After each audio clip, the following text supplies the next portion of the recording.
Welcome back. Chapter 3 of Genesis. Expulsion from Egypt.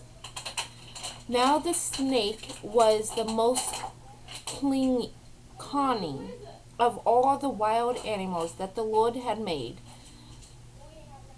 He asked the woman, "Did God really say you should not eat from any of the trees of the garden?" The woman answered the snake, "We must eat of the fruit. We may eat of the fruit of the trees in the garden. It is only about the fruit of the tree in the middle of the garden that God said, 'You shall not eat or even touch it, or you shall die.'" But the snake said to the woman, "You surely will not die. God knows well that when you eat of it, your eyes will be open and you will be like God, who knows good and evil."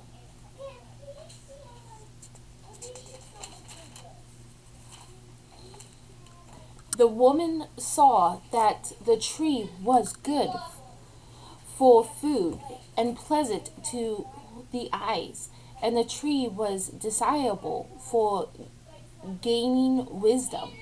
So she took some of its fruit and ate it.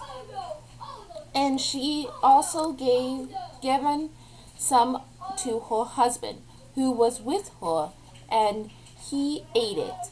Then the eyes of both of them were opened, and they knew that they were naked. So they sewed fig leaves together and made loincloths for themselves. When they heard the sound of the Lord God walking about in the garden, and the breezy time of the day, the man and the woman had hid themselves from the Lord God among the trees of the garden. The Lord God then called to the man and asked him, "Where are you?" He answered, "I heard you in the garden, but I was afraid because I was naked, so I hid." Then God asked, "Who told you you were naked? Have you eaten from the tree of which I have forbidden you?" The man replied, "The woman whom you put here with me, she gave me fruit from the tree, so I ate it." The Lord God then asked the woman, "What is this you have done?" The woman answered, "The snake tricked me, so I ate it." Then the Lord God said to the snake, "Because you have done this, cursed are you among all the animals, tame or wild. On your belly you shall crawl, and dust you shall eat all the days of your life. I will put enmity between you and the woman, and because your offsprings and hers, they will struck at your hand, while you strike at their heel.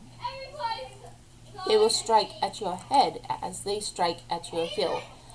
To the woman he said, "I will intensify your trial in childbirth, in pain. You shall bring forth children, yet your urge shall be for your husband, and he shall rule over you."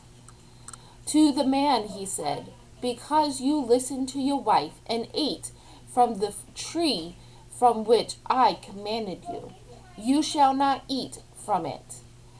Cursed is the ground before you. It dwell in trial. You shall eat its yield all the days of your life. Thorns and thickets it still shall bear for you, and you shall eat the grass of the field. But by the sweat of your brow you shall eat bread, until you return to the ground from which you were taken. For you are dust, and to dust you shall return. The man gave his wife the name Eve, because she was the mother of all living things.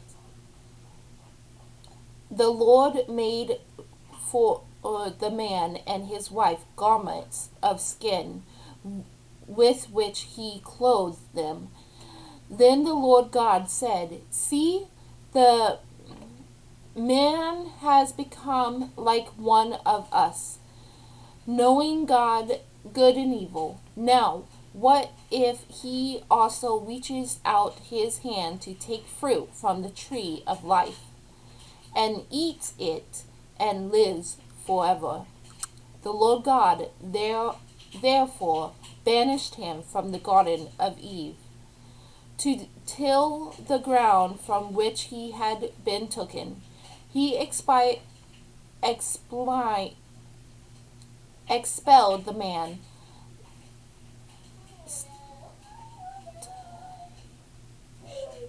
stationing the cherubims and the fiery